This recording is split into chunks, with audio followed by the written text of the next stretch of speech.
एक समय की बात है, जंगल के किनारे एक छोटा सा गांव था। वहां एक विशाल चींटी रहती थी जिसका नाम था चिंटू।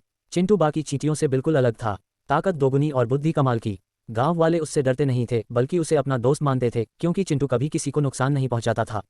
एक दिन गांव में अजीब घटना हुई। रातों रात खेत के बीच में एक प्याज का विशाल पेड़ उग आया। उसका तना चमकीला था, पत्तियां गोल और बड़ी, और पेड़ की हर शाख पर बड़े बड़े बैंगनी प्याज लटक रहे थे। जब हवा चलती तो पूरा इलाका प्याज की महक से भर जाता। गांव वाले डर गए, ये किस तरह का पेड़ है? इतना बड़ा प्याज कोई पेड़ कैसे उगा सकता है?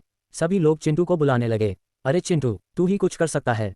चिंटू ने पेड़ को ध्यान से देखा। फिर उसने अपनी विशाल ताकत से बड़े बड़े प्याज को तोड़कर नीचे उतारना शुरू किया। जैसे ही पहला प्याज गिरा, उसके अंदर से चमकदार बीज निकले। चिंटू ने महसूस किया कि ये जादुई बीज हैं जो धरती को उपजाऊ बनाते हैं। लेकिन पेड़ की जड़ में एक बड़ी समस्या थी। वहां एक मोटा सा कीड़ा था जो पेड़ को खा रहा था और पूरे खेत को नुकसान पहुंचा सकता था। चिंटू ने अपनी तेज चाल और ताकत से उस कीड़े को पकड़कर दूर जंगल में छोड़ दिया। जैसे ही कीड़ा गया, पेड़ ने चमकना शुरू किया और उसके प्याज छोटे छोटे होकर सामान्य आकार में बदलने लगे।